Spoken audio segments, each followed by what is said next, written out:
The following is a Goulash Media production. goulashmedia.net. Welcome to the System is Down.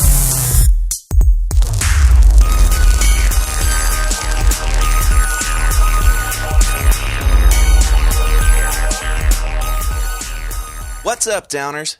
Uppers and downers alike, welcome to the drugs episode of The System is Down.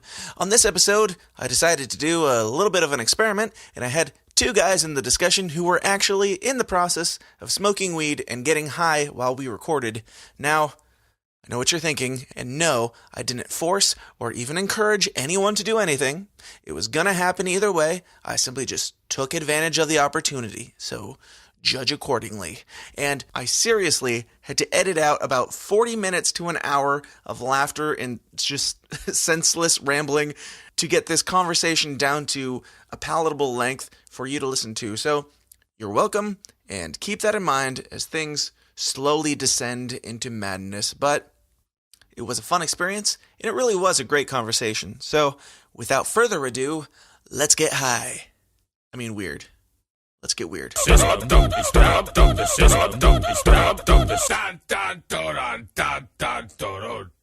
Oh my god. No wonder it sounded like shit. My headphones don't plug all the way in. I just plugged them in. It sounds amazing. Holy hell. The audio engineer who doesn't know how to plug in headphones all the way. All right, we're going to jump right into this podcast with people cackling in the background. My guest today, but before I introduce my guest, I'll tell you what the topic is. The topic is drugs.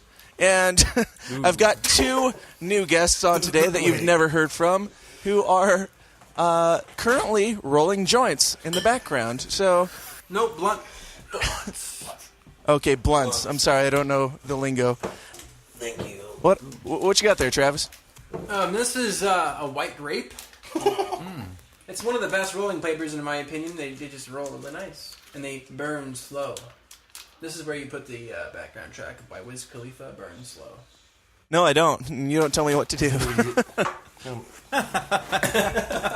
Travis is a guy that I've known for the majority of my life, and he's a good friend of mine, and he is an avid smoker of the herb marijuana, and he is joined by his brother, Bobby Harms, and I've also got my brother here, Craig Smolt, and yeah, we're just going to chat it up about drugs today, and if you're uncomfortable with that, feel free to unsubscribe right now. We just lost every single person, all two of them, that were subscribed in the first place.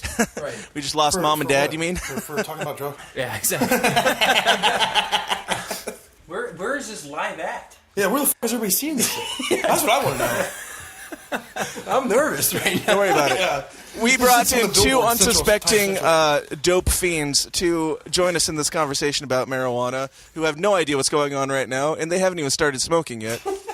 I think the point was that they probably know more about marijuanas than either one of us do, but That is right now true. I don't know if either one of them know a whole lot of anything. In their defense, they didn't start off the brightest apples in the bunch to begin with, so and they've been smoking for quite a while, so I mean, we can get into that later on the effects over time of marijuana. The killing of brain cells. And you guys can be subject A on that. Oh, wait, duh. We're on Messenger. So who? No one's seeing this but us. No. So, Travis, basically what we do on this podcast is we talk about all things uncomfortable, all the topics that everybody hates to discuss, conspiracies, politics, and religion, Yes. and drugs. You just left. We just lost Travis. He's not comfortable with the topic of drugs, apparently. Yeah, he's so uncomfortable he's rolling a joint while he's trying to figure out how to get back on here. And we're We're live. off to a great start here. Yes, we are smoking weed. Goodbye. Okay, anyway. So if there was a glitch in that audio after I edit it, it's because the people who are rolling joints who started this phone conversation disconnected themselves from the conversation. How did that happen, Travis? Oh, man. I don't know. It actually just went off. And I was like, where did you guys go? Okay. So, Well, figured it out. We're good. yeah. In case you didn't catch any of that because you were disconnected during it, On this podcast, we talk about all things uncomfortable, namely conspiracies, politics, and religion, and weed falls pretty well under religion, politics, and conspiracies. All the above. Yep. So, Travis, why don't you tell me your background with marijuana first before we start getting too deep into this? God. Okay. So, like, when I started smoking, you mean? I gotta take a potty break. Dear God. All right. So, Maybe we can get something done now. okay. So yeah. I don't know. I started smoking like, say, I'd say about a year and a half to 2 years ago. I started because everyone was doing it. Be honest. And When was it really?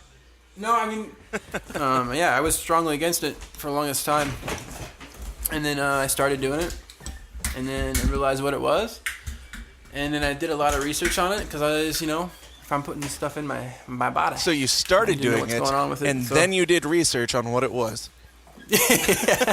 Exactly. Yeah, I didn't. I think you're supposed to. Spoken like do a it the other way true around, but, pothead. I never really found anything negative about it, honestly, and I heard a lot of good things about it. So What I'm like, what you know, made you start? It works. What made you get into it at first? Like, was it pressure from other people, or did you just pick it up on your own? And tell me who your dealer was. Dan Smoltz. The guy lives in Aledo, right? Yeah, Out there in Aledo. Something like that. Best shit in town. Nobody will believe you if you don't get my name right. What was the I was question? asking you when you started getting into it, and why, and how, and who was it? Oh yeah, it was okay. It was Holy around. fuck. It was kind of peer pressure, kind of in a way. But again, I don't believe in that because you're gonna say if you really don't want to do it, you're gonna do it. And then obviously I kind of was interested in it, so I had it right there and I did it. And the first time I did it, I tell you, I freaking hated it. It was awful. It was the worst experience of my life. Tell me about your first experience. So the first experience I had with it, I was doing it with a bunch of guys in a room, Oh, and then we did it from a bong, which probably not the best way to go the first time. So anyway, I hit a bong and I did it. I took a big rip, and I didn't feel anything right away. So I'm like, let me hit it again.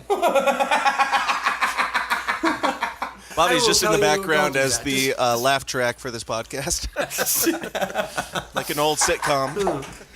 He's a big contribution to this. Yeah, so just take your first hit and just wait a few minutes. You're gonna feel something. I promise. But I any- agree. Yes. I definitely have a similar Oh experience. shoot! My beer. Okay. I was the last one out of all my friends to smoke anything. Right. Cigarettes, anything. And the reason why I did it is because, my friends were, and this, I was 19. It was basically, I was on my way to work, on my way home to get ready for work, and Okay. I thought it'd be cool to go and get high. I was on my way to work. Decided to take up smoking marijuana. Then At Cram It and Go Video in Aledo.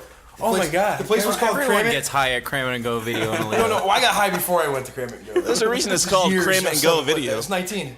It was pretty cool. It was a different experience because I went home, took a shower before I went to work. I think I got out of the shower like fucking scratch marks all over me because I didn't think I was actually touching my body when I was washing. You're really endorsing this well.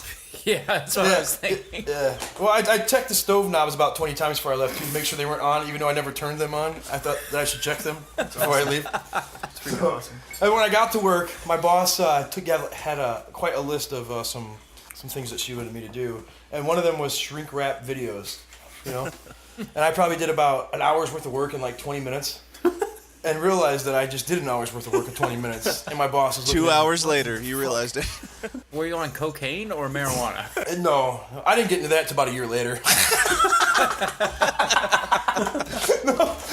Well, we're here to talk about all drugs, so feel free. No, but yeah, I remember talking to her, and I had to come up with this lame story. And I remember telling her that me and my friends we went to the bar. I told her that I snuck into the bar because she used to buy me alcohol. My boss at Cram It and Go Video County, she bought me alcohol when I was underage. What's her last name? And I don't know. I'll look her up on Facebook though. See how she's doing.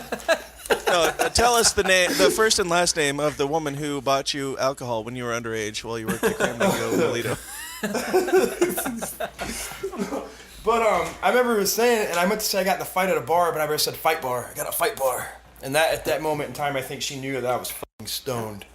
And then she started buying you weed, right? no. Fight bar. So she was your supplier. After that, it just kind of got hazy after that. It was kind of, I didn't even like doing it, but everybody else that I hung out with did. So I was just like, well, fuck it, I might as well. And then I just loved it. I hated it forever though. And then one day I loved it. Like I had to have it, you know. Sure. About how long was your transition there from hating it and feeling like it was ruining everything to actually enjoying it? Probably like a couple months, you know. It was probably 3 months because I would like avoid it, smoking it if I could. You know, unless there was like girls around in the circle that were hitting it. And like, so who was forcing you to smoke weed? The girls were. Well, the hotness of the chicks, see? Okay. The hotter they were and they smoked it, then I had to hit it. If I didn't hit it, then, you know. He didn't want to look like a pussy. Right. So that's kind of how it went down, you know. Now you look on, you know, now it's like a culture. Now the cannabis, it's a culture, it's a trend. It's not even a trend, it's a way of style. So, and that's what they're trying to make it seem it seems okay and not so taboo. Addictive. It's addictive like anything, like alcohol. Like, you know, like porn, it can be addictive as anything. Sure. But the thing about it is what the side effects and what are the after effects. And the side effects aren't any worse or not as bad as the over-counter medication that they prescribe you, you know. So then you start to take into consideration, well, does it actually heal? Well, there is healing traits. So now you look at it, okay, well, it's basically used as a gateway drug for a lot of people, and people mostly like to use it just for the side effects that they get. And then now we're using the medical traits as a way to make it so all of us that do enjoy using it can. Sure. And what's wrong with that? I think there's nothing wrong with it. Right. I feel that it's safer. And anything that's safer and that everybody likes doing, that don't have to look over your shoulder no more, and actually going to create tax dollars, then I'm all for that. You know what I'm saying? It's not making you look like a meth head. You're not losing teeth. You're not like turning into a fucking zombie. You're not robbing your grandma for a TV to get some new line, you know, some money to get some lines. Well, just so you know, I'm a whole libertarian, so I think that people should be in control of their own bodies. If they want to do meth, do cocaine, do whatever, I think they should be allowed to do it. I think they should be allowed to run their lives into the ground. Suicide is currently illegal. How do they punish you for suicide? Exactly. You're already dead. You should be. I think that you should be in control of your own body. If you want to put something in it that kills you, then that's your prerogative. Personally, I have not smoked marijuana, but I think it's more about how the government likes to portray themselves. Like they think, okay, well, I agree that what you're saying there about, well, if you want to do it, you should be able to do it. You know, yeah, because when you go to court and they try you, they say, well, you are in control of your own actions. See, every action has a consequence. You know, whether good or bad.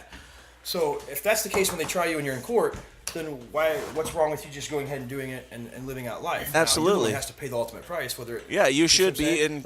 You should be responsible for your own actions, and the government shouldn't have nothing to do with that. So have you? Feel free to not talk about it if you don't want to. We can cut out anything that you don't want. But Bobby, have you had like run-ins with the law or anything like that with marijuana or other substances? Oh yeah. Oh man. With drugs though? Oh, with drugs? No, dude, I have no drug charges whatsoever. I have 6 felonies, which is crazy as fuck. I know you guys are going to go, holy shit, how are you not in prison right now? Kind of blessing today, actually, having to say that. But all bullshit aside, I have just about every charge you could possibly have besides rape, you know, the molestation, all that crazy nasty shit. What about murder? No. Firearms charge, discharge of it. What about suicide? All that. No. No suicide? No suicide. You're good. So, but drug related, not one paraphernalia charge, not one single. Nope. Okay, cool. Anyway, let's get a different one here. Did he say those are the best things because they're all easy to roll and they're the freshest? Did you see that fucker just crumble? So is Travis actually part of this, or is just his brother? Yeah, is this a fucking trick? Is this an intervention, motherfuckers? You fuckers pulling an intervention on me? All of a sudden my sister's get up here. We really care about you, Bobby. Do either of you guys have any experiences with people who have needed medical marijuana to treat any illnesses or anything to that effect?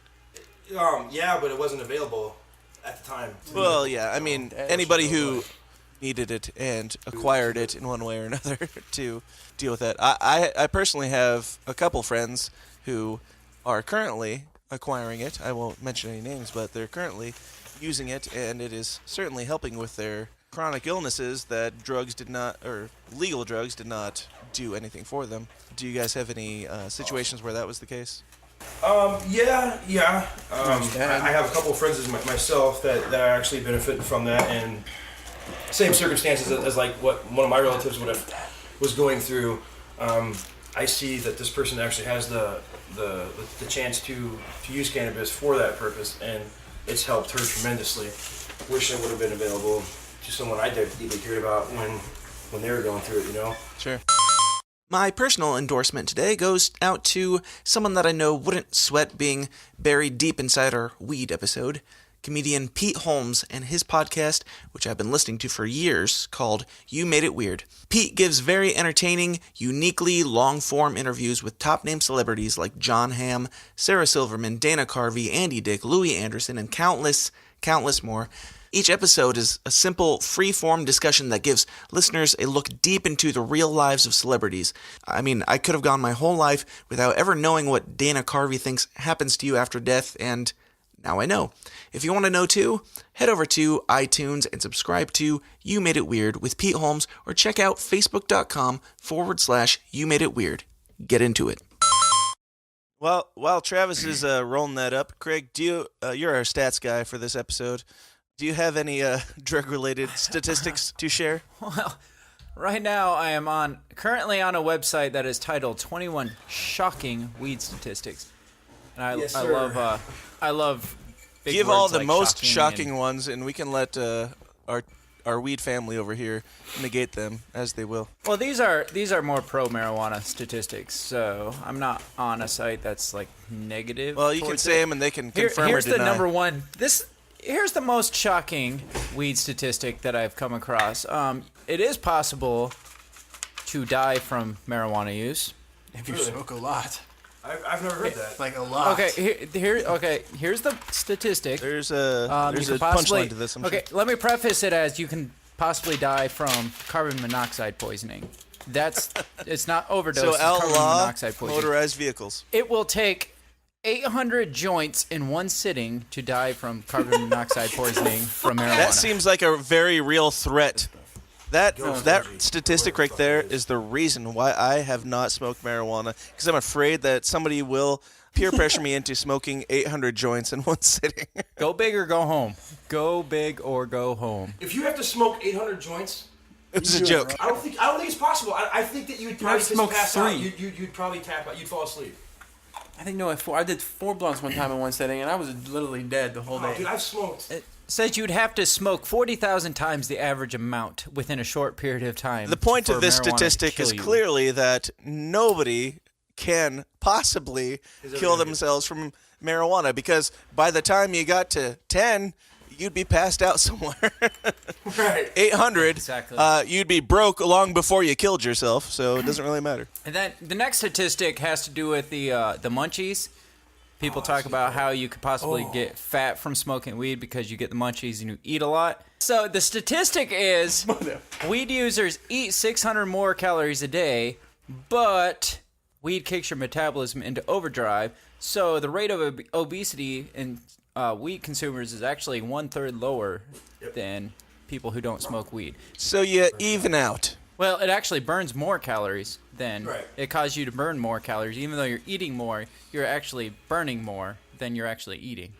With that in mind, it also says it helps with type 2 diabetes because it's also it's helping regulate blood sugar because it's causing better digestion. Sure, do you got any anti-marijuana statistics so that they can argue with it a little bit?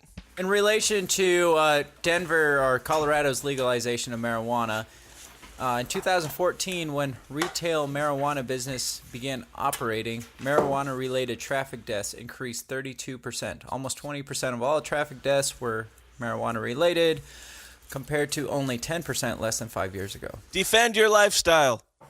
I would say that has to do with the edibles. I mean, out there in Colorado, there was actually 2 deaths reported too because they were regulating the edible milligram that you were allowed to buy as a recreational user.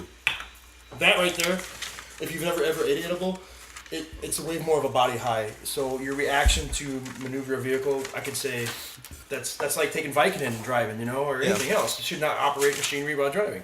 My question to this whole fact is, in 2014 when it was legalized, what was the percentage of people that increased their usage? Therefore, any traffic death, this doesn't say it caused the traffic death. It says that marijuana was related. So that means it was in their system. So did it actually cause the traffic death, or is there just more people who have it in their system, and that many people are getting in traffic deaths?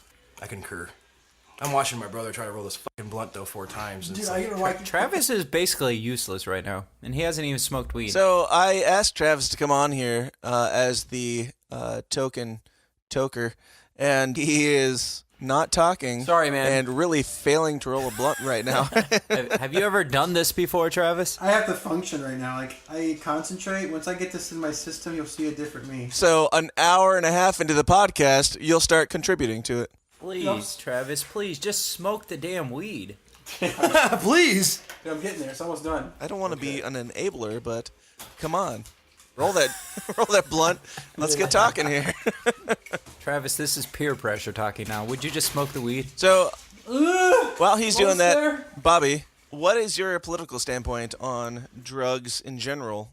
I think even though I agree with what you said about being able to put in your body what you want, that's fine. But I still think the law should be stricter on the cocaine, the crack, the meth, the molly, all the designer drugs. More strict than they are now, currently? Well, yeah. I mean, I think they should just take their damn time that they put on the marijuana and all the money they spend on that and just focus it more towards the meth labs and the tweakers out there or the people out there abusing it and having their kids with no food in the refrigerator and just crawling around with dirty diapers and shit. I think that's where it all should be spent. Sure. I think pulling somebody over that has an ounce of weed on them should be like, okay, dude, you're a dumbass. Take your weed, whatever. Go home to your parents. Let your parents take care of this. They're the ones that should be punished for it, honestly, if you're out there doing it. Now, if you pull over a teen and he's got some meth on him and a syringe, hammer his ass. As a matter of fact, hammer his parents' ass. You know, that right there is what's going to make zombie apocalypse happen, I believe, in my opinion. Honestly, I mean, have you seen what that does to anybody? It's a sticky subject, for sure. Like, marijuana is the easy, legalize it because everybody's smoking it anyway. And you, as somebody who is smoking something that is illegal, people who can point out the few downsides of that. I personally would say that any substance, don't throw them in cages. Maybe help them deal with that problem. Like, it's an addiction no matter what you're doing. I don't understand what throwing people in jail for it really does. Maybe It doesn't do anything. Maybe child endangerment, like you're talking about kids crawling around their dirty diapers. Hit them for child endangerment. Don't hit them for drug abuse. Maybe court mandated rehab or something like that. Or, I would say still, even if it's endangering the child, as terrible as that is, don't throw them in cages for it. Take the kids away from them. Put them in, as much as I hate foster care, put them in foster care or send them to a relative and deal with the parents on their own. It's the parents' issue. It is a medical problem. They have an addiction to something that is very hard to kick. Do you think that locking them away is going to help anything?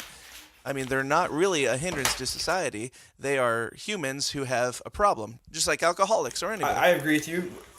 But then you have those ones that are in jail that are the meth makers, or the guys that drive around the $50,000 Cadillacs, live in the projects that supply their own people crack cocaine.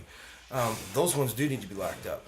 And unfortunately, when you do go to jail, it's those ones that are their way of getting back at the system is telling you everything they know, and you take what you're labeled as someone in prison or in jail. You think to yourself, well, now I'm not going to be judged. I'm not going to be treated fairly. It's going to be harder to get a job. You take about your background, and it's much easier to do the wrong thing than it is to do the right thing when you've already been doing the wrong thing, if that makes sense. Sure. So someone that tells you how to do the wrong thing and make money at it and not do it their way, right? Because now you're in jail with everybody that's got caught. So now you sit back and you think all their ways, and you mastermind it. Okay, they got caught doing it this way, this, or this way. No one's got caught doing it this way yet. Yeah. And then you learn their ways. I don't know how many times I've sat in jail and a tweaker sat next to me. Hey man, this is how you make meth. They'll write it on a piece of paper, give it to you.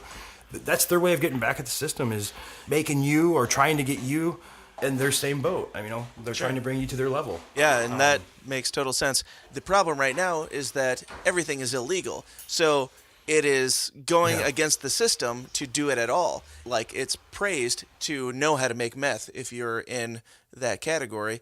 And if you are caught doing it, you are not rehabilitated. Prison is not rehabilitating anyone. It's just taking them away from the problem. And we, all of us, are currently paying for them to sit in prison because they made a mistake. I personally would much rather have my tax dollars going toward helping that person rehabilitate and live a better life. If they keep refusing to do that, if they keep breaking the law, not just on drugs, but if their meth addiction causes them to be violent, then yeah, you have to remove them from society. But I don't think that the drug is really the issue. And what you're saying with the people in prison feeling like they can, or like that is their status in society, they are the meth guy and they are cool for that. I think if we help people get out of that mindset, legalizing it, as crazy as it sounds, would go a long way towards taking that mindset out of those people, because it's not a cool thing. It's not something that is black market. It is something that is fine. If you want to kill yourself, you kill yourself. Just like if you want to kill yourself, Benadryl or Adderall, anything, like, you're allowed to do that now. Right. And I think just along the same lines as buying alcohol for a minor or buying cigarettes for a minor, I think just like Bobby's saying, if you're going to prosecute, it should be prosecute the sale of the drug, not the use of the drug. Because you don't prosecute the use of alcohol, you prosecute, hey, I'm buying and distributing to a minor. Or driving drunk, yeah. Or the consequences of it. You prosecute what happens from it. You don't get thrown in jail for drinking. You get thrown in jail for what you do because of drinking, or you don't get thrown in jail for being an alcoholic in general. Yeah, like having an addiction to something doesn't make you a criminal. Yeah, because that does nothing. And the fact is, you get thrown in jail for being a drug addict. The odds are you're probably going. If you're in prison, you're probably getting drugs anyway, and even if you're not, you're going to get out and probably go back to doing more drugs. It's not like they're doing anybody a favor by putting people in jail, because the drug users are still drug users regardless, because drugs are in jail, drugs are out of jail. Yeah, and I'm not advocating for, like, the most I would say is putting age limits on when you are allowed to make your own decisions, basically. Under certain ages, obviously, I don't think that 8-year-olds should be allowed to buy meth, but at some point, you should be your own person. You should be allowed to make your own decisions. And if my tax dollars are going towards something, it's helping them not make the wrong decisions, not putting them in prison. I'll tell you, I've done coke, and coke was probably my drug of choice for the longest time. But when I've tried meth, you'll do it, and you'll be like, wow, this is a lot cheaper. Wow, it feels like the first line of cocaine, but all night long. You'll start to feel dirty as fuck. And then your conscience will kick in, and I don't care who you are. Your conscience will tell you that you're dirty, you're nasty. This is like down the drain. You're going. If you're not big enough to step out of the hole right then and there, then you deserve to go down that drain. Whether it's criminal, law enforcement, or whatever. Anyway, because you're going to go down it regardless. If you're not big enough to step out of it, then you're never going to get out of it. Someone should not have to pick you up and pull you out. You should be able to sit there and go, okay, these are people I love and care about. They obviously love and care about me. Get the fuck up, and walked away.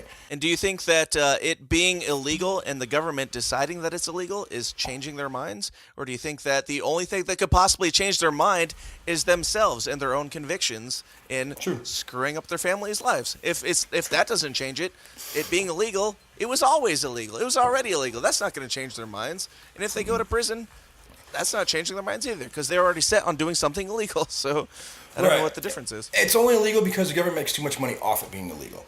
See what I'm saying? They make so much money and off of the money spent towards the task force to look to bust the meth labs. They make so much money off the taxpayers that pay for the incarceration drug programs that they have incarcerated. I mean, you put somebody incarcerated and you send them to a drug program all day long, but the rest of the day and night they're housed with the guy that's teaching them how to get away with it. What do you do? You know, you're caught between both worlds. You got to fake the funk. You got to go do this drug class. You may want to do this drug class, but when you go back to your block or wherever you're at, you don't want these guys to know that you're soft and you're trying to change, because they're not. And if you're doing something better than what they're doing, well, then they're going to drag you down one way or another. You know, it's a tough situation to be in. So, correct me if I'm wrong. What I'm hearing, what you're saying is they put people in jail for doing drugs.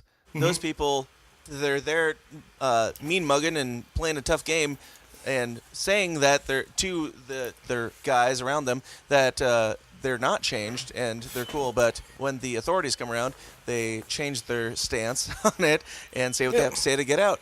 And when they get out, whether they want to change or not, they go back into the system that they were in, and they feel the pressure to keep the face on and keep doing the same thing they're doing. It's much easier to do the wrong thing you've been doing and then to make a change and do the right thing, if that makes sense. Because you may know what the right thing is to do, but you've been getting away and doing the wrong thing so many times, and you're labeled. You're already labeled by the government. I mean, not the government, but the society, your people around you. So, but having said that, once you're already labeled that way, like for me, in an instance, I was in a small community in Alito. When I went to jail, I was already labeled as a bad person. Don't hang out with him. Before you even met me, you were told he's a bad guy. So that sucked. Having known that. That's still my understanding. Yeah, see, there you go. So having known that makes me, like, when I go there, have a chip on my shoulder, like, fuck these people. I don't give a fuck if they like me or not. Instead of just being who I really am, nice guy, hey, shake your hand, nice to meet you, let me buy you a drink, whatever. Judging the situation when I first come into it, that's kind of not, you go in looking that way in a bad outlook, then you're going to have a bad outcome. If I went into Alito and said, hey, I don't care what these people think, I'll prove them wrong. I'm just, smile and wave, shake their hand, do something good, and maybe do some community service, just to prove a point.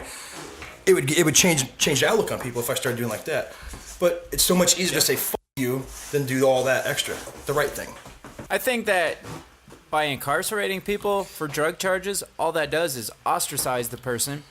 It just puts like he's saying, it puts a label on you. It puts a federal offense on you. You get out.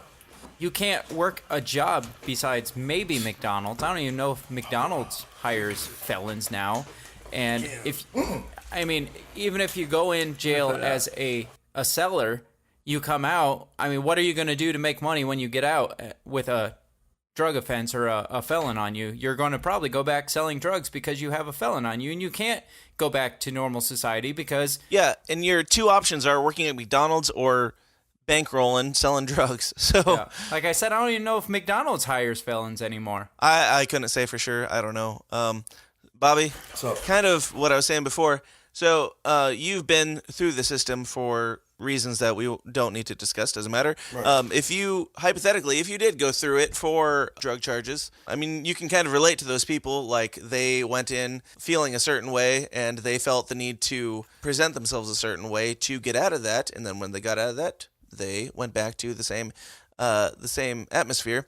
Hypothetically, would you think that if drugs were legal and they weren't criminalized for it, they were helped for it, they were helped to rehabilitate, do you think that they would come out feeling the need to go back into the same society? Or do you think that would change their minds on how they're going to present themselves in society as citizens? I do, in a way. I think it's kind of hard to answer that because I've been on both playing fields here. If they want to, if they really, really want to stop, they will. Sometimes they'll use any excuse they can. If you really, really want to, you'll get away from it. And you'll really change, and you'll really accept the help. Do you think that rehab would help them more than it does. Prison? It will. It will if they want it. My whole stance is these are people. These are people dealing with stuff. These are not animals that are harming people. These are people that are dealing with their own crap, and they need to deal with it. And if we can find a way to help them deal with that, then we can put them back into society. They can contribute to society instead of being felons and having to come back out and find a job after being felonized and having to be on different watch lists for stupid mistakes that they made. There is no rehabilitation. There is no upside to being put in a cage for deciding to screw up your own life. I agree with you 100% right there. But the thing is sometimes those people just need like those 2 seconds to go, what if? Some people don't have that. It's so impulsive. And my reason why I am wrong is because I'm impulsive. I don't have 2 seconds to go, what if? I'll do something and go, damn it, what the fuck was I thinking? What helps me with that is smoking weed. Honestly, it does, because it delays me. But that also has side effects, like any drug. It makes me lazy. It makes me not give a shit sometimes, but also it makes me think clearly. See what I'm saying? So I'll take the thinking clearly and being lazy any day of the week than more time behind bars. Sure. I understand, So anyway, I agree with what you're saying. Yeah, that'd be awesome if the world worked that way, but it doesn't. People make too much money off it this way. I know, it's totally hypothetical. It's totally probably never going to happen. Right on. But that is my stance on this. The system as it is now, the system is down. I think that this one is way down. The war on drugs is complete bullshit, and needs to be relooked at. There are other countries where if somebody is criminalized for having a non-violent offense, they are put away from society for a while, maybe in a perfectly comfortable housing, and helped to regain their citizenship, basically, and become a contributing member of society. And then when they do, you're allowed to go back into society. And it's not demonized. It's not put in a cage. And when you get back out, you do not come back out as any lesser of society than you when you went in or when you were born. You're accepted back into society because you're normal again, quote unquote normal. Oh yeah, unquote. Yeah, there you go. You know how many times people have met me and they get to know, then they hear my name and they're just the reaction is awesome because I love it. They're just like, really? I can't believe I was nice to this guy. I love it. You know, a lot of times, even as when being on parole, coming out of prison, my parole officer would show up at my job and couldn't believe the fact that I had a job. He'd try and surprise me. He goes, I can't believe this, dude. I've never seen anybody do what you do. It's not that I was a bad person. I just tried to portray myself as one. And I got labeled as one in a very small community like I was. And I was like, holy shit, I really don't want to live this lifestyle because I really wasn't that bad. I surprised the shit out of people because the way I'm labeled is not the way who I am. Absolutely. So I totally agree, and that's awesome. And that's kind of why I wanted to have you guys on, not just because you're smoking weed, but because I believe that you are good people, even though you made mistakes just like everybody else. Right. You just made different mistakes, and mistakes that the government doesn't like. So I would think, honestly, if I was talking to someone that told me what I just told you, and I'm like, and you're still doing like illegal shit though, because legally, I am doing illegal shit because I'm not allowed to smoke marijuana, but I'm still doing it because... That's why I asked you on the podcast, so no judgment here. Yeah. Right on. All right, so, in all honesty, it's like, I worry about shit like that because once you're labeled, you're constantly worrying because you always got to tell yourself, every time you go get a job, you like get a printout of everything you've ever done, you're constantly reminded of it. So you're constantly reminded of it, you're constantly wondering what people are thinking. And that right there makes people just go, f*** it. I don't judge you at all, and I don't think that... Obama, in the last year of his presidency, he was granting people clemency all over the place for marijuana and stuff like that, or even worse things. And he was giving people freedom from it, but he didn't give everybody freedom from it. There's still people there who are like, what the hell? That person got out for the exact same offense that I did. Like, on another note, all presidents before Obama, they were asked if they smoked weed, and they, of course, denied it. And then later on, it was a big, big ordeal when we found out that they smoked weed in high school or college or whatever. Where everybody smokes weed. Obama came out and admitted that he did smoke weed. And then he still left people in prison for what the President of the United States admitted that he did. Why is that Not okay? only that, but he also proposed to raise the budget. After admitting that the war on drugs was failing, he proposed to raise the budget, like throwing more money on it would make it not fail. His proposal was, hey, let's raise the budget of the war on drugs to $33 billion. Instead of, hey, this isn't working, we should reevaluate this. It's like, hey, this isn't working, let's throw more money at it because that seems to be not working already. So maybe if we throw more at it, it'll work more effectively. And then what? Use the money that the recreational states made to throw money on the war on drugs? Yes, I mean, exactly. yeah. But that's the thing. The war on drugs illegal drugs are costing us $41 billion a year. Yeah, it makes the government tons of money, but it costs taxpayers way, way more to keep them there. Look at Magic Johnson's still living. Why can't other people live from? There's other thing. If Magic Johnson's still in his life, okay, you can throw that $33 billion or whatever the hell at other people being able to live too. There's no Magic Johnson's way. still alive because he's sleeping on top of a pile of money. You watched the South Park episode. Well, exactly. I understand that, but if he's got the money to do it, there's still a cure that make it happen. You know what I'm saying? That's how stingy our government is. Legalizing marijuana alone would bring in almost $9 billion in revenue just by legalizing marijuana. Yes. So the point is that's like just a fraction of the 40-some billion dollars, but just that $8 billion alone could go towards so many other things. So if we legalized everything, it would be saving us that $41 billion, and then we could put that towards rehabs. We could put that towards anything else, really.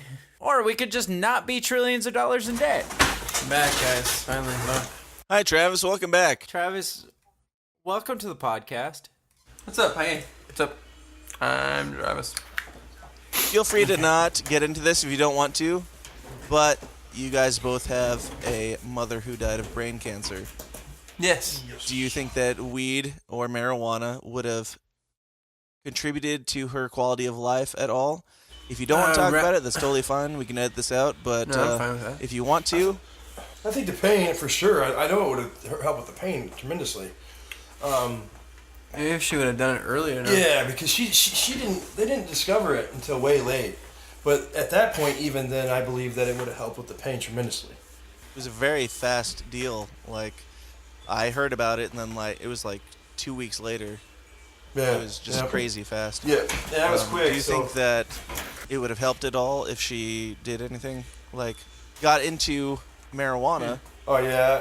I think it would have at least. She was so against it though, because her brothers did it. My uncle was like, he grew it and all that, so she was totally against it because she saw the route that he went, and so she always told me that was best. When I was 19, I tried it. And then she said she did try it. When she did try it, it made her sick and throw up, and she said never again. But I don't know, that was probably her last resort, and she was more concerned about what it was going to do to us, because she went through the same thing, with her mother. So she waited and waited and waited to the last resort. But if she would have tried that, I think it would, because it kills cancer cells, especially if she would have done the oil. I mean, that would have been tremendous right there. It's been proven. I'm not a scientist. Right. And like I always say on this podcast, anything I say is probably wrong. So I'll preface with that. But there are studies that prove that chemo attacks your entire body and might get rid of the cancer cells, while marijuana attacks a lot of the negative cells more so. And it, totally from what I know, proven to deal more with the problem than just shutting your body down. Right. And then now they even have the crystalline THC, where it's 99.9% pure THC. It almost looks like almost crystal meth. I don't know if you've seen that. It's crazy, but it's actually crystallized THC crystals, and that's even proven to even kill more and stay in the system longer as a time released healing agent, as in more than just the oil was before, and it's not as expensive. It's a little bit goes a long way, and you can be induced within a lot of different ways than just actually taking the oil. I think it would have helped tremendously, man. I really do. I mean, because I think she kind of knew and was afraid to find out herself, and then when she kind of kept getting worse, I think that she had to no other choice. It was way too late. How long after she was diagnosed did 3 months. It last? 3 months. 3 months. Holy shit. Yeah, that's crazy. Yeah, 3 months. 3 months for 3 weeks, 3 days. Yeah. See, my concern is not only just medical marijuana, but also there's proof of other drugs being used for medical benefits, such as microdosing LSD for personality disorders and stuff like that. I just think if something has the benefit to make your quality of life better, why put so much hardcore restriction on it? Especially with medical marijuana in the later stages. Even if it was just, hey, this is going to make you feel a little less pain for the last few weeks of your life, why not? Why be so hard stance against that? Yeah, if marijuana was only a pain reliever that was better than all other pain relievers, and it helped with you guys' mom, helped her deal with the pain better.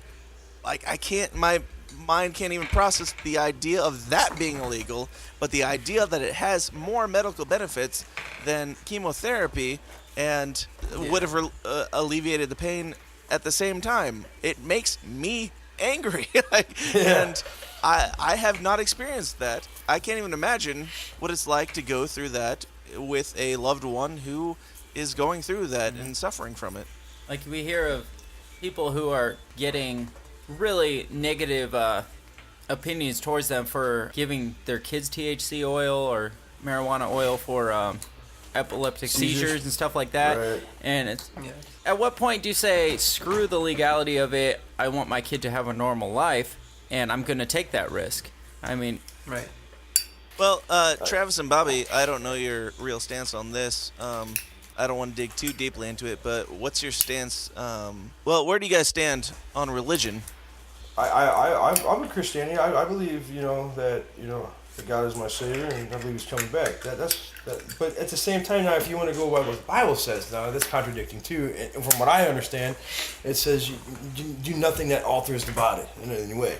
But then He has brought all things to us, made all things available to us, and I believe that's contradicting. And you can use that as a loophole, or you can use that to your belief, because of course you don't want to do anything that alters your body. Well, it says to take care of the temple that you've been given, basically. And the big issue there is, it also says in the Bible you have to obey the laws of the land, and that's the biggest problem with marijuana right now. Is that if you ask pastors, should people smoke marijuana, they say obey the laws of the land, and it's currently illegal. But it also says you need to protect your temple.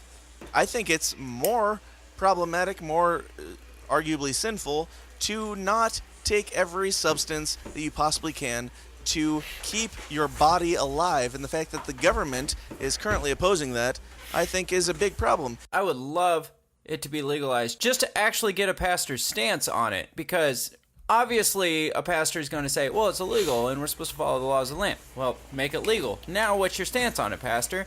I think that's just a cop-out for pastors and for churches to just say, hey, it's illegal. No, you shouldn't do it. You know, a lot of reasons why I stopped going to church is because I felt like a hypocrite that I'd go to church and go home and get high. All bullshit aside. I like going to church. There's a church that I love going to in Silas. I absolutely love it. But when I go to it, I feel like a hypocrite because I go to I'm around these people that I really genuinely care about, but they don't know I smoke weed. And if I told them that, they'd probably go, oh my God, what are you doing about it? Now, let this shit become legal, and I'm going to go to church, and I'm going to pass communion with joints. Yeah. Let that happen. I bet. Then if that can happen, you would see a whole different Bobby Harms.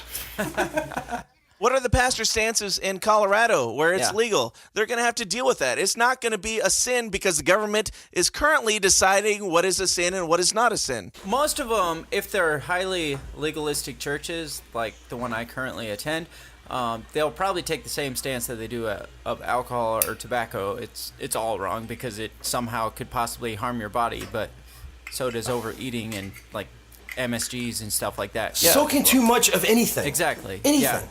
Yeah, Bobby, what would you say on that as an avid smoker of marijuana? Would you say that you can smoke marijuana while still being in control of yourself, not necessarily inebriated? Like, do you think it's the same as alcohol, or do you think it's way different? Tell you what, this is most alcohol I've drinking in probably this whole year. I think the last time I actually had more than 2 beers was on St. Patrick's Day. Yes, I smoke weed every day. And when I smoke, it's either not as much as I've smoked right now. It's like, okay, it's hit in the morning, boom, maybe I hit it at lunch, and then when I get home, and then of course I'll smoke like, a couple bongs or a couple dabs of wax or whatever. But it's not as much as one sitting, and I consume the amount, moderately. And just enough to make me just take those extra 2 seconds and just think level-headed, clearly. I'm obviously a high-strung person, so. Most pastors or real fundamental Christians, their stance on weed is that obviously there's no biblical evidence of weed in the Bible, so they take the same stance as alcohol, and the Bible says don't get drunk on wine or whatever. And so a lot of Christians are like, well, if I have 1 beer, I'm not going to get drunk. But then they turn around and say, but if I smoke 1 joint or take 1 hit, there's no moderate use of marijuana is what they're saying. Well, there is, because now there's percentages. Now, see, it's so dilated down. And if it was legal, they could regulate the amount, and people would know what they're actually taking, and they would be able to not, quote-unquote, sin from it. They would be able to deal with it based on the percentage amount that they're taking. Right, like cigarettes or alcohol. Sorry to get you out there. Now you're just buying black market, and what they tell you is, say, hey, someone that is really just needs a push in the morning, but needs that medication. Say, the thing is, I'm saying high. I was high all day long. I should say I'm medicated all day long, because the high statement is just that word that just makes the community go ugh, cringe, because high. You're hearing the word high. That's the same as the word drug. The drug is just a scary word. I got into same conversation with a couple Christian guys online, and one guy jumps in and he's just like, well, because it started with alcohol, and I was like, well, turn around for marijuana. What are your views on marijuana? And his stance was, well, I don't think we should be talking about drugs. It's like you're just using the scary word Right. drugs. You're just using this scary word, scare tactic. I just realized what you just said. See, like I said, I would be at these people's houses after church, eating, they invited us over for dinner, and it was okay for them to have a beer. Now, see, I didn't drink that much. Yeah. But what's the difference of me? I just want to go smoke a joint. It's because of drugs. And there's no justification. I just believe whatever you believe. Because, and I honestly believe this, well, I know he knows all. He knows if I'm sugarcoating, if I'm playing some foxhole prayers or not. He knows. Mm-hmm. So he knows deep down inside how my heart is. So having said that, do I have to go to church and show everybody else that? Mm-hmm. No, I don't. He knows. Do I want to do that? It'd be nice to, but I don't want to feel like a hypocrite doing it. Yeah. Travis, you want to chime in here? No, I mean, I agree with that. I think it's with God, it should have a personal effect, not what people think about it. I mean, if you have a feeling and you do what you do, you have a connection, like, yeah, keep it going. I mean, yeah, like if we're sitting and you smoke. I'm not laughing at you. I think the way you just kept, just keep it going. I had a guy who just started dealing with anxiety within the last couple of years, and he's really against putting chemicals in his body. And so he doesn't want to take all the anxiety meds and stuff like that. And he's a very fundamentalist, very right-wing Christian guy. He's high in my church and stuff. What is happening? Anyway, this guy posed a question. He's like, I wish there was something... So this guy asked me, he's like, he's like, I wish there was something natural that when I'm having these anxiety issues that I could put in my body that would just get rid of these anxiety issues, something natural. And my response to him was, well, there is. It's called marijuana. And his mood just changed instantly. Like, he would rather put the chemicals in his body than go into the issue of drugs. Everything we take, everything we do is drugs. The chemicals he's putting in his body for anxiety is more drugs than marijuana, in my opinion, because that's man-made synthetic chemicals versus something natural. Well, the difference is one is called medication and one thing is called drugs. And we have a war on one. We don't have a war on medication right now. Funny thing is, more people abuse medication than they do drugs. Let's get Bobby back in here so we can have somebody on the third line chiming in here. Hey, Bob. Are you guys doing all right over there? No, they're not. One final thought that I'd like to get into here before we punch out. Okay. Wow, you guys are having a good night. Mute them. Just mute them. Remind me never to invite Travis on again. Hey, Bobby, if you ever want to come on again, you're more than welcome. But Travis, you can go yourself. I'm sorry. Hey, Travis, if Bobby wants to come back on again, would you mind recording him while we talk to him? And you leave the room? Did he leave the room though? I did. Did he fucking leave the room? Left her like 6 times. I walked my dog. You stopped to walk your dog in the middle of a podcast? Oh my god! And I couldn't stop him. Dude, the fucking dog was shaking when I walked by it. I fucking said, it's okay, Does baby. weed help with ADD, or does it make it worse? Because Travis is all over the place. My main focus was my dog needs to be going on a walk. And they're like... And he took the dog for a walk. Clearly not the best proponents of marijuana. So, hey, should we do a freestyle now? I thought this was a freestyle. This is going to be on iTunes, just so you know. People will listen to this. Go, say it. Say it. Well, good talk with everybody. I'm going to wrap up this conversation a little bit. Travis, you're still recording, right? Yeah, it's definitely recording. You want to know the timestamp? I have no idea what those words mean. Do you want to know the timestamp? No. We're in 2 hours and 31 minutes, guys. Of 2 nothing. hours Holy and fuck, man. You just totally took my whole fucking high.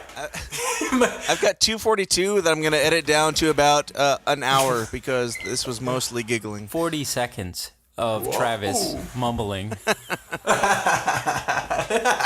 So, before I wrap this up, Travis, do you have any first and final thoughts? Go ahead. Dude, I don't know. This was a good time. Travis doesn't I have want to any say thank you for... I want to listen to some fucking music, man. Thank you for having us. This is pretty... First thoughts were like, this is cool. This is good. Final thoughts, this is a successful thing. Alcoholic ass. No, on a real note, this is cool, man. Thanks for having us. Before Yeah, what's up? you guys get any higher, I would like to say this was a very fun and informative experience. And I'm sure we will, Craig, at least you and I will get back and talk about drugs again.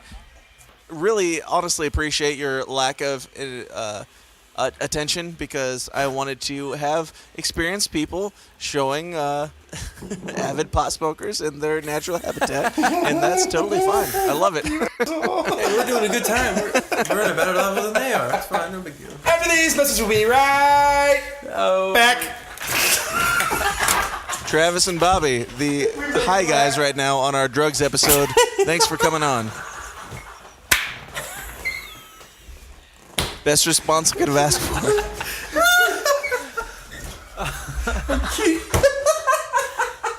You have to keep all of this. I didn't have it on. I didn't have it on. Dude, you fucking shocked me. Question everything and stay uncomfortable. Thanks for listening. I'm very, very uncomfortable right now. That's it. That's a wrap. Thank you for your contribution, Travis. Yeah, thanks, Travis.